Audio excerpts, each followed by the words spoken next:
Hello friends, பக்கத்தில் இருக்க பஜாரில் ரோட் சைடில் இருக்க கம்பளை வாங்கிக்கிட்டு நான் அழகாக ஒரு புடவையை கட்டிக்கிட்டு கட கட கடன்னு ரெடி ஆகிட்டேன்.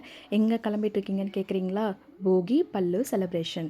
எங்களோட அசோசியேஷன் போகி பல்லு செலிப்ரேஷன் இந்த வருஷம் கண்டக்ட் பண்ணுறாங்க. ஸோ நாங்கள் எல்லாமே ப்ரிப்பேர் ஆகிட்டோம் முன்னாடியே. ஏன்னா இவ்வளோ பேருக்கு இதை ஆர்கனைஸ் பண்ணணும், நிறைய வேலை இருக்கும் கண்டிப்பாக. எங்கள் குட்டீஸ்லாம் அவங்களோட பர்ஃபார்மன்ஸை காட்ட ஆரம்பிச்சிட்டாங்க. குட்டீஸ் மட்டும் கிடையாதுங்க, பெரியவங்களும் தான். ஸோ நம்ம வேலை விஷயமா வெளியூரில் செட்டில் ஆகிருப்போம். நம்மளால் எல்லா ஃபெஸ்டிவலும் ஊருக்கு போய் செலிப்ரேட் பண்ண முடியாது. கண்டிப்பாக 1-2 ஃபெஸ்டிவல் மிஸ் பண்ணுவோம். ஸோ அந்த மாதிரி சமயத்தில் இந்த மாதிரி எங்களோட நெய்பர்ஸோடு எங்களோட அசோசியேஷனோட இந்த மாதிரி ஃபங்க்ஷன்லாம் செலிப்ரேட் பண்ணும்போது கண்டிப்பாக அந்த கவலையே எங்களுக்கு இருக்காது. ரொம்ப நல்லா ஆர்கனைஸ் பண்ணியிருந்தாங்க. நைட்டு ஃபுட்டு புலாவ், அப்புறமா தயிர் பச்சடி இருந்தது. ஐ திங்க் ஸ்வீட் இருந்தது, பட் ஆல்மோஸ்ட் காலி நாங்கள் போகிற டைமில். ஸோ என்னோடய வீடியோஸ் உங்களுக்கு பிடிச்சிருந்ததுன்னா லைக் கமெண்ட் பண்ணுங்கள். நெக்ஸ்ட் வீடியோவில் பார்க்கலாம். தேங்க்யூ.